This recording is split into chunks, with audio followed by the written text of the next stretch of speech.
Hola, mi nombre es Samuel, pastor de Nova. Muchísimas gracias por darle clic a este video. En verdad agradezco a Dios la oportunidad de poder compartir este mensaje contigo. Antes de continuar el video, déjame recordarte de algo súper rápido.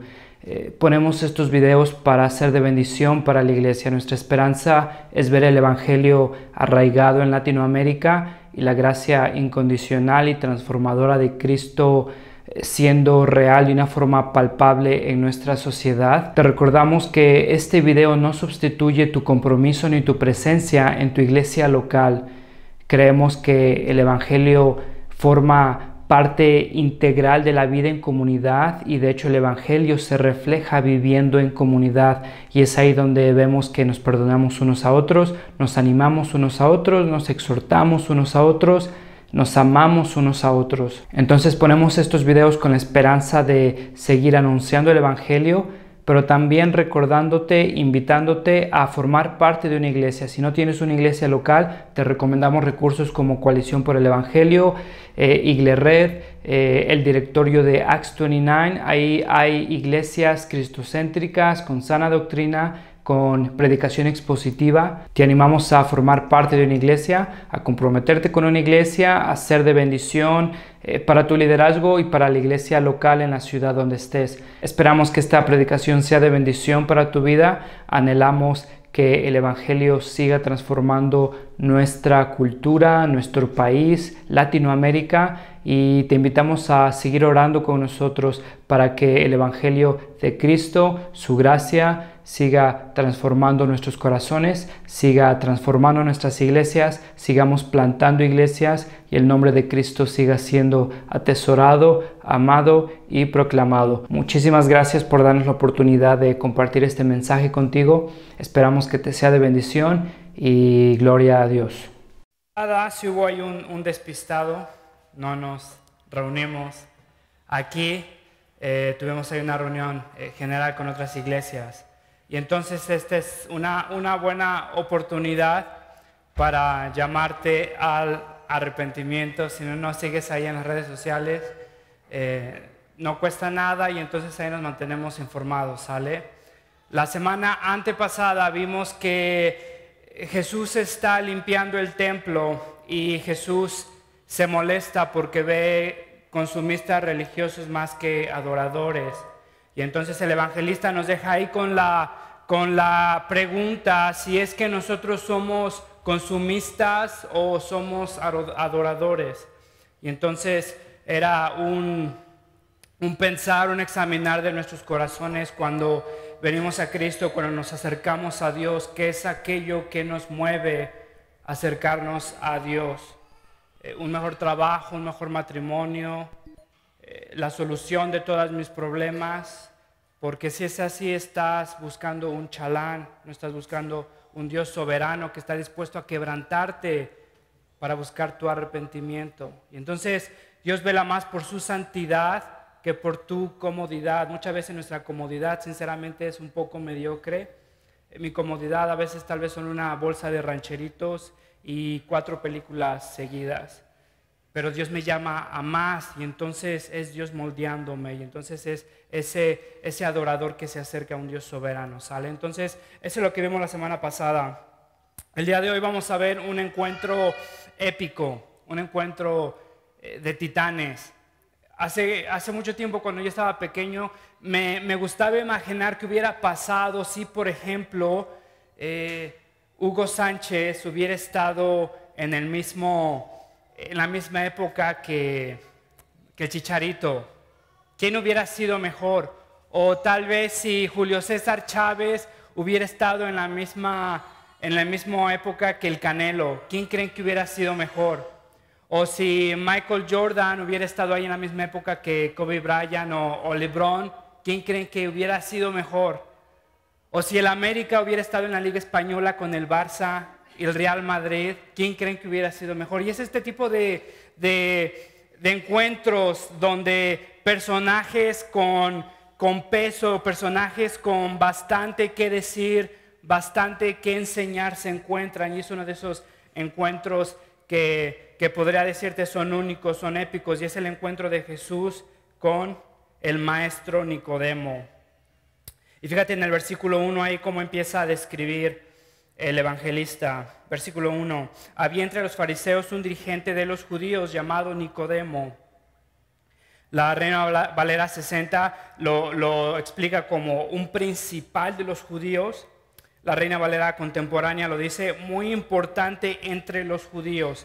Este Nicodemo era uno de los que pertenecían al Sanedrín, uno de los 60. Y entonces estos tipos del Sanedrín eran personas bastante educadas. Estas personas eran llamadas a formar parte del Sanedrín. No es que cualquier persona podría formar parte del Sanedrín. Tenías que antes ser sacerdote, practicar como sacerdote en el templo. Tenías que completar educación rigurosa.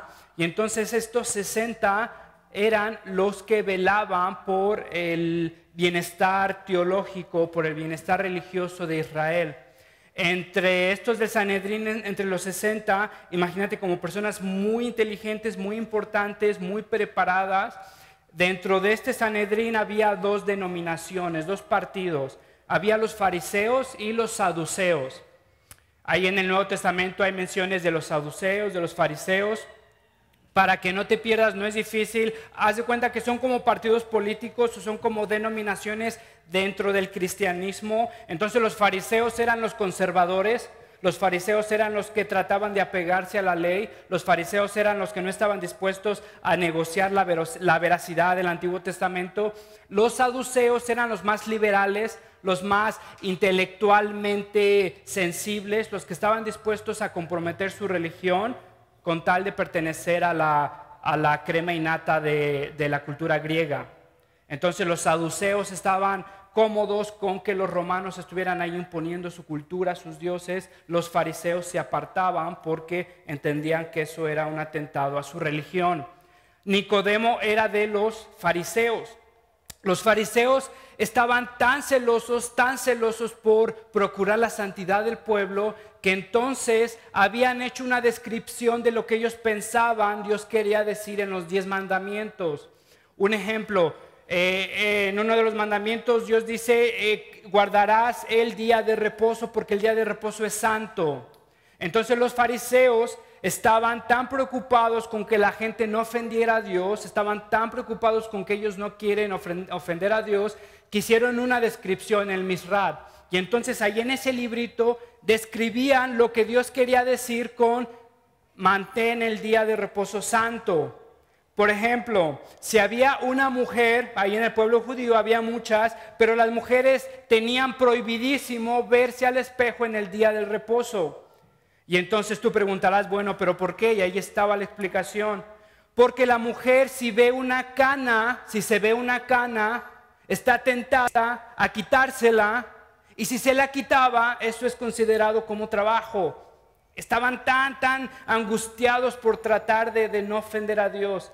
Otra de estos mandamientos, de estas descripciones era, por ejemplo, si te enfermas, no hagas gárgaras con el vinagre. Si te dolía la garganta, si amanecías con dolor de garganta, era una costumbre que tomabas vinagre y hacías gárgaras para limpiarte la garganta. Pero en el día de reposo, si te enfermabas, podrías tragarte el vinagre, ya te estaban dando chance, pero no podrías hacer gárgaras, porque si haces gárgaras se considera trabajo.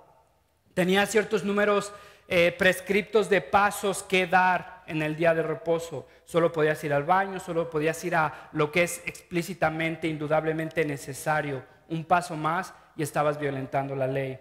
Los fariseos habían cometido un error garrafal, y era pensar que la solemnidad o la adoración de Dios es exterior. Ellos estaban tan consumidos con tratar de mantenerse puros que habían vuelto su religiosidad una religiosidad exterior. Nicodemo era una de estas personas. No era nada más ahí un judío más, era uno de los fariseos, y no solamente uno de los fariseos, sino pertenecía al Sanedrín. Muy probablemente por eso es que este Nicodemo busca a Jesús en la noche. Este Nicodemo era conocido como el maestro de Israel. No solamente un maestro, sino el Maestro de Israel. Fíjate ahí, ve conmigo al versículo 10.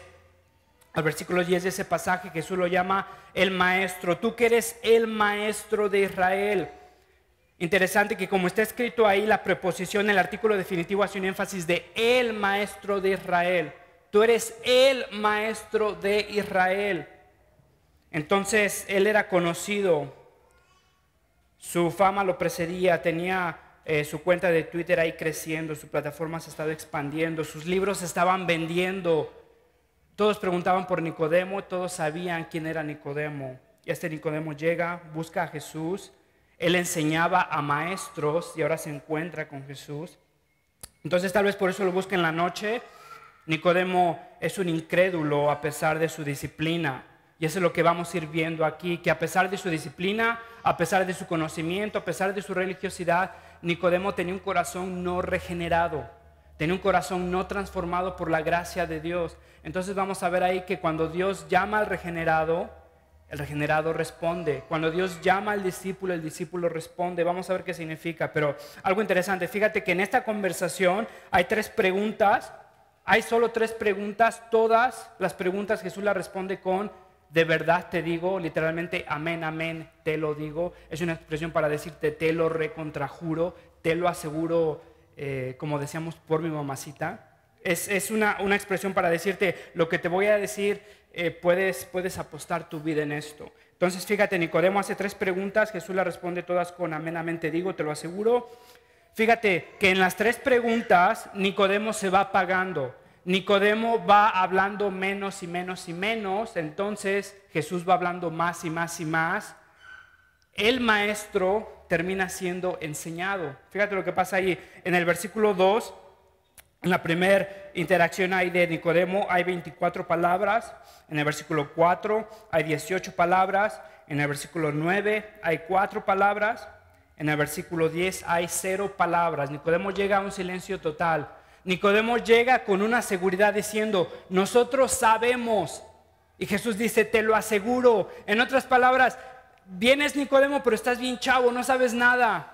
Dices, sabemos, pero yo te lo aseguro. Entonces Nicodemo llega ahí a un silencio total y Nicodemo se sienta y empieza a aprender. Entonces aquí el evangelista nos está diciendo quién es el maestro. Es como cuando te encontraras tal vez con el Canelo y Julio César Chávez y te das cuenta que Julio César Chávez está bien chavo y el Canelo le da una rastriza así impresionante que no te lo esperabas. Es más o menos así este encuentro donde Jesús empieza a adoctrinar a el maestro. José fue un historiador del primer siglo. Primero te estoy dando la radiografía ahí de Nicodemo para que entiendas lo que está pasando.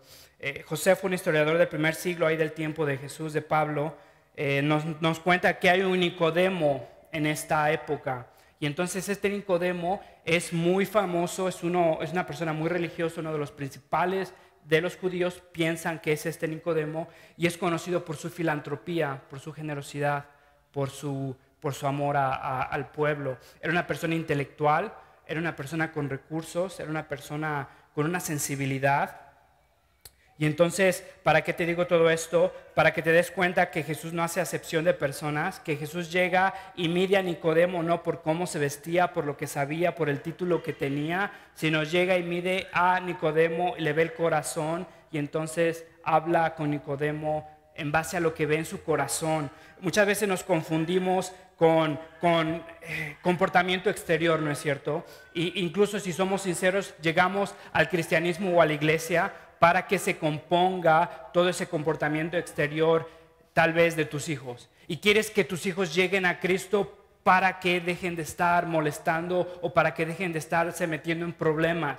Muchas veces estamos tan enfocados en exterioridad, en síntomas exteriores, que perdemos de vista que lo que cuenta, de donde vienen las acciones, es el corazón. Y eso es lo que Jesús está diciendo en esta conversación. Jesús está enfocado en el corazón de Nicodemo. Jesús ni siquiera está impresionado por la obediencia de Nicodemo, por su tesón, por su fortaleza espiritual, por su nobleza. Jesús llega directo al corazón.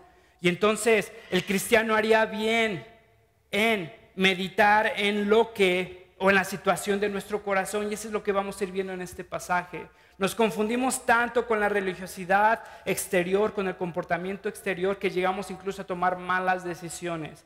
Empezamos ahí tal vez a relacionarnos profesionalmente en demasía con un inconverso, sentimentalmente con alguien que tiene otros valores, emocionalmente con alguien que no conoce a Dios. Pero decimos, pero esta persona es muy bien portada, esta persona es muy civil, esta persona es muy generosa.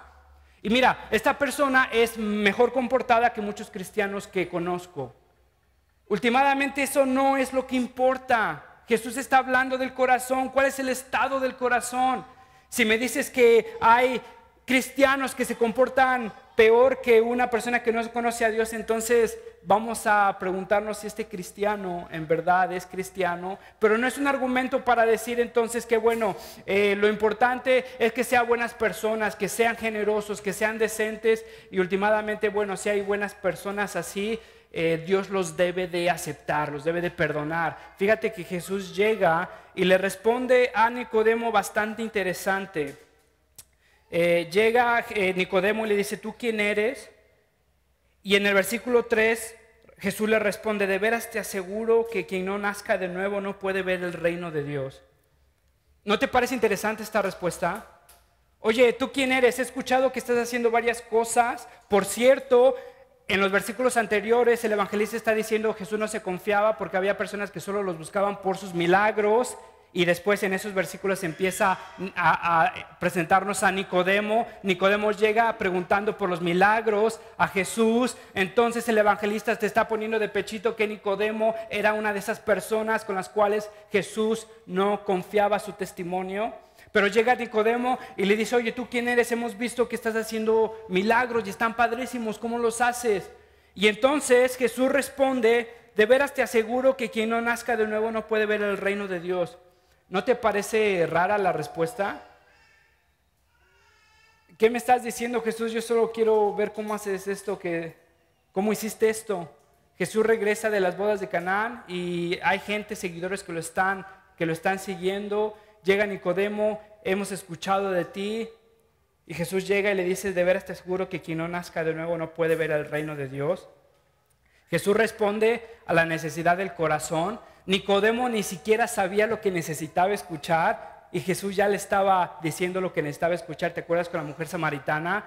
Cuando la mujer samaritana también está hablando de otra cosa y llega Jesús y le responde, pero sé que tú estás con un hombre y este hombre ni siquiera es tu esposo. Y la mujer samaritana se queda de que, wow, ¿qué pasó aquí? ¿De dónde salió esto? Jesús le está diciendo a Nicodemo lo que necesita saber. Y entonces Nicodemo llega con toda su fama, con todos sus diplomas, con toda su educación, con todos sus libros vendidos, con toda su religiosidad y su disciplina. Y entonces Jesús llega y le dice, te aseguro que quien no nazca de nuevo no puede ver el reino de Dios. Y entonces en el versículo 4 Nicodemo muestra su ceguera. Nicodemo está perdido, Nicodemo está en otra. Versículo 4, ¿cómo puede uno nacer de nuevo siendo ya viejo? Preguntó Nicodemo, ¿acaso puede entrar por segunda vez en el vientre de su madre y volver a nacer? Ya sea que Nicodemo está totalmente incapaz de entender lo que Jesús le está diciendo, ¿de qué me estás hablando? ¿Un milagro de obstetricia? ¿De qué me estás hablando? O Nicodemo está diciendo, ¿cómo es que una persona ya vieja, una persona ya crecida puede volver a empezar? ¿Cómo es que una persona con sus hábitos, una persona con sus vicios, con sus costumbres puede, por así decirlo, volver a nacer, empezar de cero? Ya sea que eso es lo que le está diciendo o de plano está en otra, Nicodemo ni siquiera entiende lo que se le está diciendo. Quiero que notes que Jesús se repite en el versículo 3 y en el versículo 5. Te explico esto porque vamos a tratar de entender qué es la regeneración o el nacimiento de un cristiano. En el versículo 3, Jesús le responde, de veras te aseguro que quien no nazca de nuevo no puede ver el reino de Dios. Nicodemo le dice, ¿pero de qué me estás hablando? El versículo 5 otra vez, yo te aseguro que quien no nazca de agua y del Espíritu no puede entrar en el reino de Dios. Jesús se repite, ¿tiene sentido? Jesús está repitiendo. Jesús repite lo que dijo en el versículo 3, lo está repitiendo en el versículo 5. De veras te aseguro que quien no nazca de nuevo no puede ver el reino de Dios. En el versículo 5, yo te aseguro que quien no nazca de agua y del Espíritu no puede entrar en el reino de Dios. Entonces, fíjate lo similar de los versículos. No puede ver el reino de Dios, no puede entrar en el reino de Dios. Entonces, en el versículo 3 dice, quien no nazca de nuevo. En el versículo 5 dice, quien no nazca del agua y del Espíritu. Te explico todo esto para que entendamos qué significa nacer del agua y del Espíritu. ¿Qué significa nacer del agua y del Espíritu? Nacer de nuevo. Hay repeticiones. Te digo esto porque hay entendimientos, te diré, incorrecto de lo que Jesús está diciendo específicamente en este versículo. Jesús no está hablando del bautizo. El bautizo no es condición para un cristiano nacer de nuevo. Hace un tiempo me encontré con una iglesia que ellos entendían el bautizo como requerimiento y una necesidad para que el cristiano fuera salvo. Si van a este tipo de versículos. Fíjate lo que Jesús está diciendo, se está repitiendo. Nicodemo no lo entiende, entonces Jesús se lo dice otra vez, se lo dice con otras palabras. De veras te aseguro que quien no nazca de nuevo no puede nacer el reino de Dios. Yo te aseguro que quien no nazca de agua y del Espíritu no puede entrar en el reino de Dios. Ok, entonces, ¿qué significa nacer de nuevo? ¿Qué significa nacer de agua y del Espíritu? Es algo que muchas veces lo usamos, incluso se ha vuelto como cultural. Nacer de nuevo, ¿qué significa nacer de nuevo? Te diría que no estamos muy lejos de estar tan perdidos como Nicodemo. ¿Qué significa nacer de nuevo? Fíjate lo que Jesús está diciendo. No es que está hablando de bautizo, no es condición para la regeneración. Jesús está hablando de un paralelismo, está repitiéndose. Fíjate incluso la reacción, cómo es que Jesús reacciona con Nicodemo. Jesús se sorprende de que Nicodemo no sabe esto. Si es que Jesús estuviera hablando de bautizo cristiano, ¿cómo es que Nicodemo va a saber eso? Ni siquiera en ese tiempo se estaba practicando el bautizo cristiano. Tiene sentido. Jesús se sorprende con Nicodemo y le dice, oye, pero tú eres el maestro y no sabes estas cosas. ¿Qué cosas? Que es necesario nacer de nuevo, que es necesario nacer de agua y del Espíritu. Entonces, ¿qué significa? Ve conmigo a Ezequiel 26, Ezequiel 36. Ezequiel 36, versículo 25, 27. Esta era la expectativa de un judío que conoció su Biblia. Tenía la expectativa de ser renovado, de ser cambiado. Los rociaré con agua pura y quedarán purificados. Los purificaré de todas sus impurezas e idolatrías. Les daré un nuevo corazón y les infundiré un espíritu nuevo. Les quitaré ese corazón de piedra que ahora tienen y les pondré un corazón de carne. Infundiré mi espíritu en ustedes y haré que sigan mis preceptos y obedezcan mis leyes. Los rociaré con agua pura.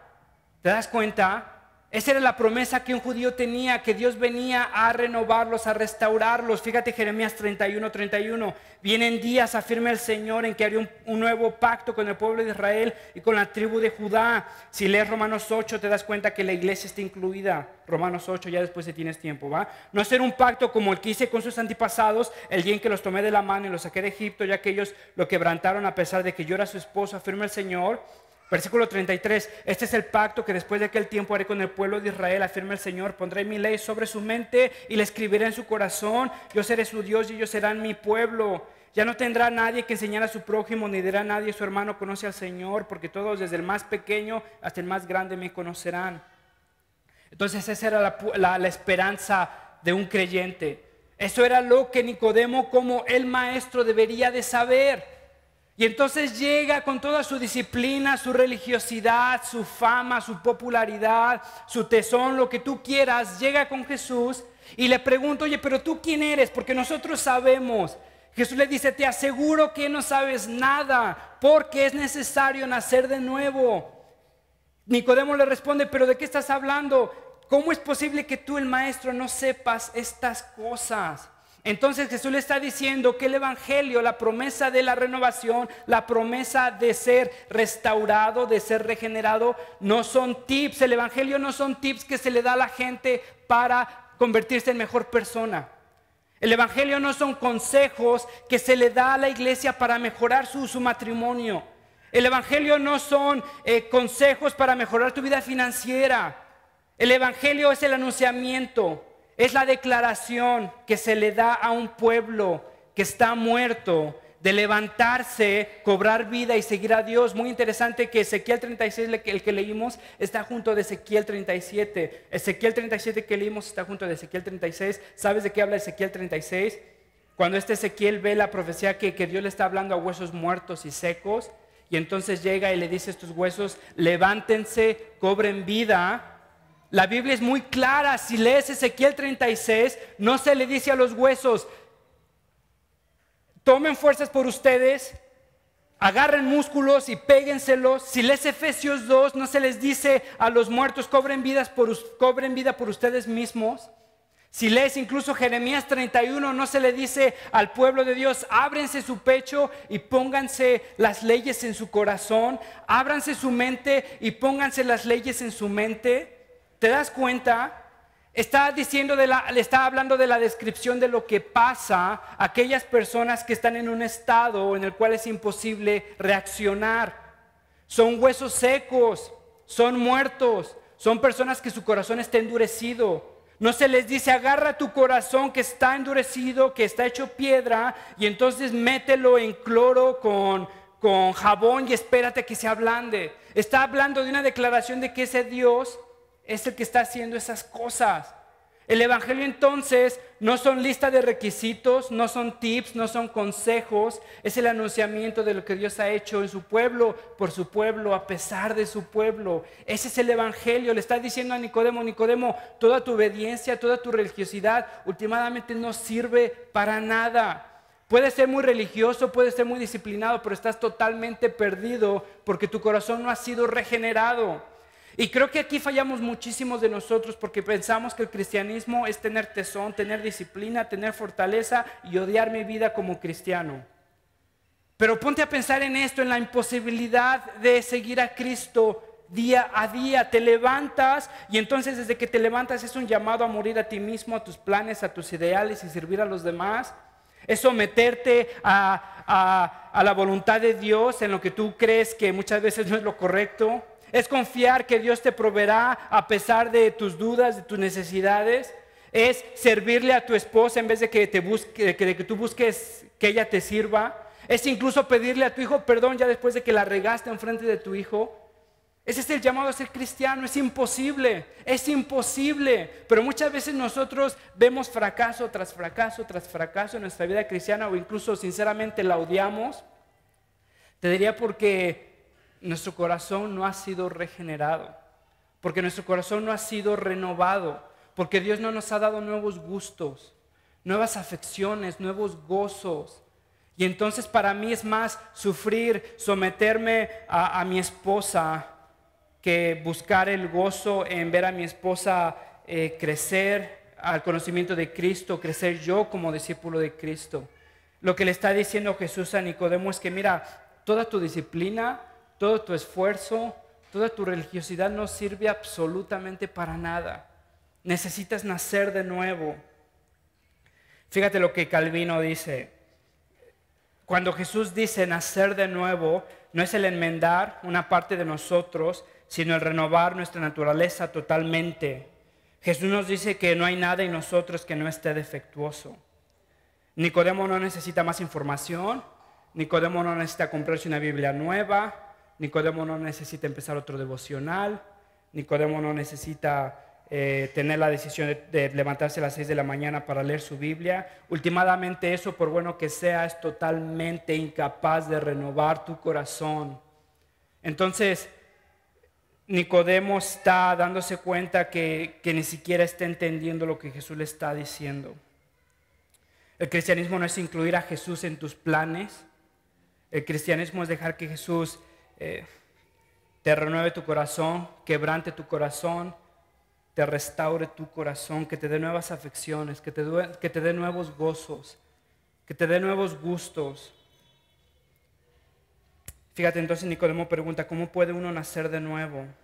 En el versículo 6, lo que nace del cuerpo es cuerpo, lo que nace del espíritu es espíritu. No te sorprendas de que te haya dicho, tiene que nacer de nuevo. El viento sopla por donde quiere y lo oyes silbar, aunque ignoras de dónde viene y a dónde va. Lo mismo pasa con todo el que nace de nuevo. En otras palabras, el llamado es soberano, el llamado es incomprensible, pero indudablemente ves los resultados de ese movimiento. Muchas veces no has visto personas que van cambiando, van tomando decisiones que son imposibles. Son imposibles. ¿Cómo prefieres la soltería a estar con un hombre que no conoce a Dios, sabiendo que la soltería es difícil? Porque el Espíritu te está moviendo. ¿Cómo prefieres estar fiel a una esposa paralítica, parapléjica, una esposa que se queja, una esposa berrinchuda? ¿Cómo prefieres ser fiel a eso? Porque el Espíritu te está moviendo.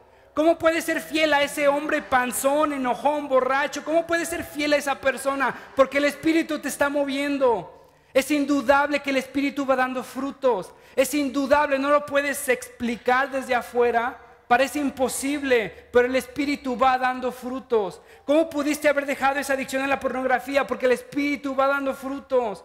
¿Cómo pudiste dejar esa relación que no te era de bien? Porque el Espíritu va dando frutos. Entonces fíjate en el versículo 7, no te sorprendas de que te haya dicho, tiene que nacer de nuevo. El versículo 8, el viento sopla por donde quiere y lo oyes silbar, aunque ignoras de dónde viene y a dónde va, lo mismo pasa con el que nace del Espíritu. Entonces ya déjame terminar con esta sección en el versículo 14. En la primera sección Dios habló de la soberanía. El evangelista habla de la soberanía de Dios en la regeneración. Y fíjate cómo habla ahora de la responsabilidad del ser humano. El versículo 14. El evangelista está hablando de Nicodemo con Jesús. Y en el versículo 14 fíjate que dice, como levantó Moisés la serpiente en el desierto, así también tiene que ser levantado el Hijo del Hombre para que todo aquel que en él crea tenga vida eterna. Si me ven como lagrimar es porque el sudor me entró en los ojos. Estoy bien, es el sudor. Pero fíjate cómo responde, cómo levantó Moisés la serpiente en el desierto, así también tiene que ser levantado el Hijo del Hombre. El evangelista todavía no termina la conversación, El evangelista todavía sigue hablando de la regeneración. No separes este pasaje de su contexto. Y ya con esto voy terminando. Como levantó Moisés la serpiente en el desierto, así también tiene que ser levantado el Hijo del Hombre, para que todo aquel que en él crea tenga vida eterna. Una referencia interesante a Números 29. ¿Te acuerdas cuando el pueblo de Dios se rebela? El pueblo de Dios está muriendo de hambre, vienen serpientes, los empiezan a picar y entonces Dios le dice a Moisés, diles que levanten, que tú levantes esta serpiente de bronce y diles que miran esta serpiente y aquellos que miren esta serpiente sobrevivirán. No es que la serpiente en sí los estaba salvando, sino la fe en el Dios que estaba levantando esta serpiente. Entonces el evangelista sigue describiéndonos esta conversación. Jesús le sigue explicando a Nicodemo lo que significa nacer de nuevo. Y entonces dice, como levantó Moisés la serpiente en el desierto, así también tiene que ser levantado el Hijo del Hombre. Versículo 15, para que todo aquel que en él crea tenga vida eterna. Llegamos al versículo 16. Porque tanto amó Dios al mundo que dio a su Hijo unigénito, para que todo aquel que en él cree no se pierda, sino que tenga vida eterna. Porque el versículo 16 empieza con porque. Una conjunción causativa, te está dando la razón del verbo principal. ¿Cuál es el verbo principal? Dio. Porque dio. ¿Quién es el sujeto? Dios. Porque ¿quién dio? Dios. Dios que hizo dio. Porque Dios dio. ¿Qué dio? ¿Cuál es el objeto? Su Hijo. ¿Cuál es el objeto indirecto? Al mundo. Porque Dios dio su Hijo al mundo. Fíjate cómo está describiendo, cómo está construyendo el nacer de nuevo. Porque tanto amó Dios al mundo que dio a su Hijo unigénito, para que todo aquel que en él cree no se pierda, sino que tenga vida eterna. El dador más grande, la necesidad más grande, el regalo más grande, la ofensa más grande, el ofensor más grande, todos resumidos en un versículo. Fíjate que el amor de Dios es la causa de la misión de Dios, porque Dios amó de tal manera. Dios no solamente se congojó por el mundo, Dios no solamente lloró por el mundo, Dios no solamente se apenó por el mundo, sino que lo amó. No solo lo amó, sino lo amó de tal manera, es un adverbio de modo, te está describiendo qué magnitud de amor es el que Dios mostró. Porque Dios amó de tal manera al mundo que dio a su Hijo unigénito, que dio a su único Hijo. Muchas veces aquí nuestra flaqueza en entender la Trinidad nos pone a pensar que tal vez Dios fue el que no quiso sufrir y mandó a su Hijo. Pero es Dios mismo quien participó en ese sacrificio, es Dios mismo quien amó de tal manera al mundo que dio todo lo que tenía, se dio a sí mismo. Dios amó de tal manera al mundo que dio a su Hijo unigénito. Fíjate entonces el llamado que le está haciendo Jesús a Nicodemo, para que todo aquel que en él crea no se pierda, mas tenga vida eterna. No es un mensaje al universalismo, no es un mensaje para decir que todas las carreteras dirigen a Roma, no es para decir que todas las religiones te llevan a Dios. Fíjate la particularidad de la salvación. Versículo 17, Dios no envió a su Hijo al mundo para condenar al mundo, sino para salvarlo por medio de Él. La preposición significa en sus bases, en sus méritos, por medio de Cristo. Ahora, lo impresionante de esto es esto, mira, que Dios dice, porque Dios amó de tal manera al mundo. Si pones atención en el Nuevo Testamento, mundo o cosmos es algo que no es bueno, es lo que se opone a Dios. Son las personas que crucificaron a Dios. Es el sistema que está impulsando valores que están opuestos a Dios.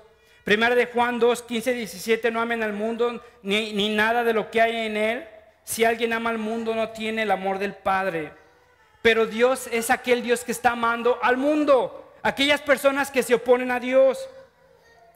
Carson, fíjate lo que dice: el amor de Dios es de admirar. El amor de Dios es de admirar, no porque el mundo es tan grande que incluye mucha gente, sino porque el mundo es tan malo. El amor de Dios es de admirar, no porque el mundo es tan grande que incluye mucha gente, sino porque el mundo es tan malo. Dios no vino al mundo para condenarlo, sino para salvarlo. El versículo 19, esta es la causa de la condenación, que la luz vino al mundo, pero la humanidad prefirió las tinieblas a la luz, porque sus hechos eran perversos.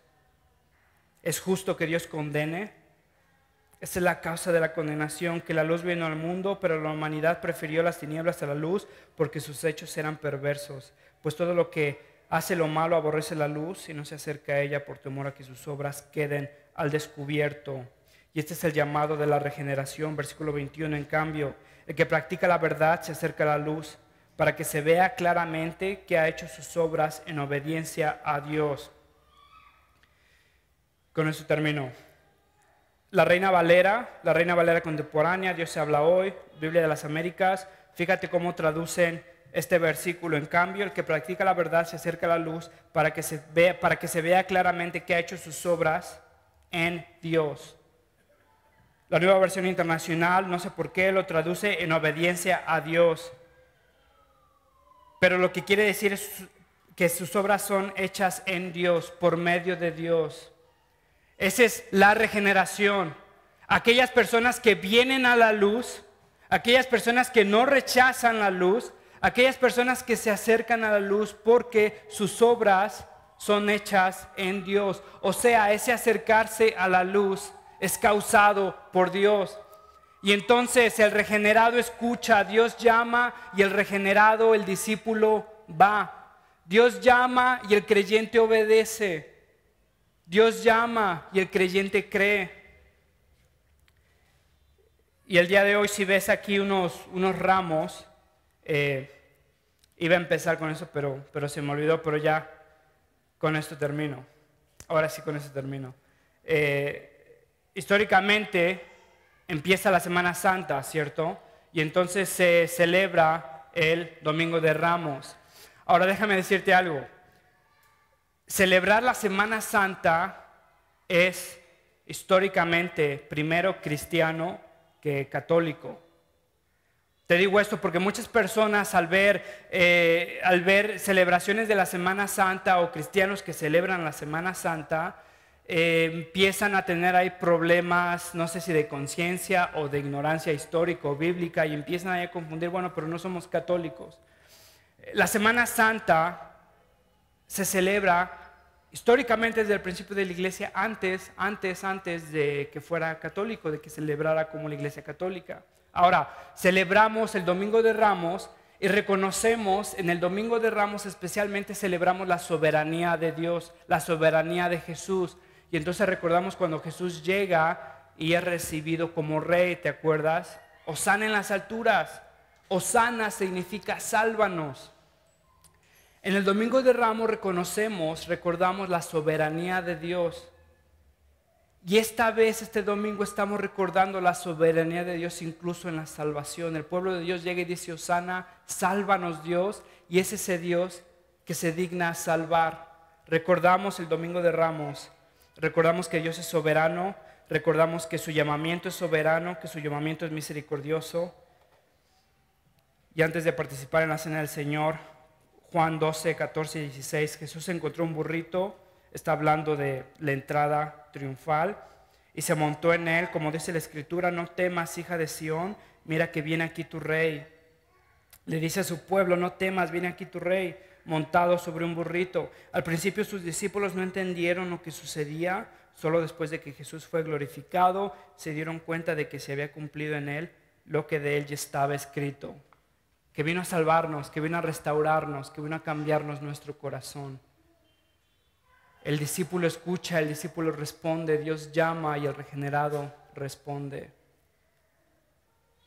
Déjame terminar con una oración. Déjame recordarte que en la Cena del Señor recordamos precisamente el Evangelio. Dios muriendo por nosotros, Dios mostrando su soberanía incluso en su salvación.